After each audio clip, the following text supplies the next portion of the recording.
ഇന്ന് രാവിലെ നമ്മുടെ അനുമോള് കരഞ്ഞു. ഇപ്പോൾ ഇതാ നമ്മുടെ രേണുസുതി കരയുന്നു. രേണുസുതി കരയുന്നത് മോനെ കാണണം എന്ന് പറഞ്ഞുകൊണ്ടാണ് കേട്ടോ.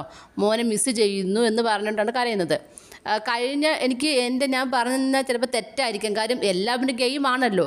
ആ ഒരു രീതി എടുക്കുകയാണെങ്കിൽ കഴിഞ്ഞ നോമിനേഷൻ വന്നപ്പോഴും രേണുസുതി ഇതേപോലെ കരഞ്ഞു, തലവേദനയായിരുന്നു. ഇന്നലെ നോമിനേറ്റ് ചെയ്ത ശേഷവും രേണുസുതിക്ക് ഈ ഒരു തലവേദന ഉണ്ടായിരുന്നു. പിന്നീട് അടുത്ത നോമിനേഷൻ ആയപ്പോഴത്തേക്കും ആ തലവേദനയെല്ലാം മാറി, കാര്യം എല്ലാവരും ഉണ്ട്. പിന്നെ അഭിലാഷ് ഒഴിച്ച് ബാക്കി എല്ലാവരും ഉണ്ടല്ലോ. അങ്ങനെ അപ്പോഴത്തേക്ക് തലവേദന മാറിയായിരുന്നു. ഇന്നിപ്പം വീണ്ടും കരച്ചിലൊക്കെ തുടങ്ങിയിട്ടുണ്ട്. അപ്പോൾ നമുക്ക് അങ്ങനെ ചിന്തിച്ചാൽ ഇതൊരു ഗെയിമായിട്ടെടുക്കാം. അതല്ലെങ്കിൽ ചിലപ്പം നമുക്ക് വിഷമമൊക്കെ തോന്നൂടെ, 2-3 ആഴ്ച, അപ്പോൾ 2 ആഴ്ച ആകാൻ പോകുന്നല്ലോ. അപ്പോൾ അതുകൊണ്ട് ആ ഒരു വിഷമമൊക്കെ തോന്നാം.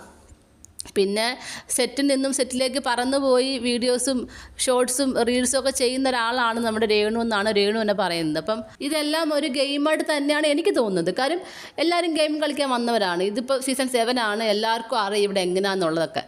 അപ്പം ഇതൊരു ഗെയിമായിട്ട് മാത്രമേ എനിക്ക് കൂട്ടാൻ കഴിയുന്നുള്ളൂ. മാത്രമല്ല നമ്മുടെ രേണു തന്നെ പറഞ്ഞിട്ടുണ്ട്, രേണു പലയിടത്തും പോകുമ്പോൾ അമ്മയും അച്ഛനുമാണ് രേണുവിൻ്റെ മോനെ നോക്കുന്നത്. ആ കുഞ്ഞിൻ്റെ കഴുത്തിലുണ്ടായിരുന്ന പാട് എന്താണെന്ന് പോലും രേണുസുതിക്ക് അറിയത്തില്ല. അത് മുറിവ് വന്ന് ഉണങ്ങി നല്ല കറുത്ത് നല്ല പാടായിട്ടിരിക്കുന്നു. എന്നിട്ട് പോലും ഒരു അമ്മയായ രേണുസുതി അത് കണ്ടില്ല.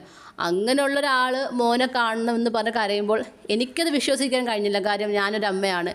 എൻ്റെ മോൻ്റെ ദേഹത്ത് ചെറിയൊരു പാടാണെങ്കിൽ പോലും എനിക്കത് അപ്പം അറിയണത് അതെന്ത് പറ്റിയതാണെന്നുള്ളത്. അല്ലാതെ മുറിവ് ഉണങ്ങി കരിഞ്ഞു ഇത്ര വലിയ പാടായിട്ട് പോലും നമ്മൾ ശ്രദ്ധിക്കാതിരിക്കുന്ന ഒരു അമ്മ എനിക്കറിയില്ല. പലർക്കും പല രീതിയിലുള്ള അമ്മമാരായിരിക്കാം, പലരും പല രീതിയായിരിക്കാം.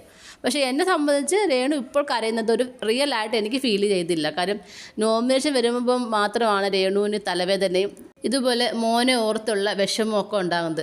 കഴിഞ്ഞ ആഴ്ച കണ്ണാടി നോക്കി കരയുന്നുണ്ടായിരുന്നു, മോനെ കാണുന്നില്ല എന്നൊക്കെ പറഞ്ഞുകൊണ്ട്. ഇന്നിപ്പോൾ കട്ടിലേക്ക് കിടന്നു കരയുന്നു.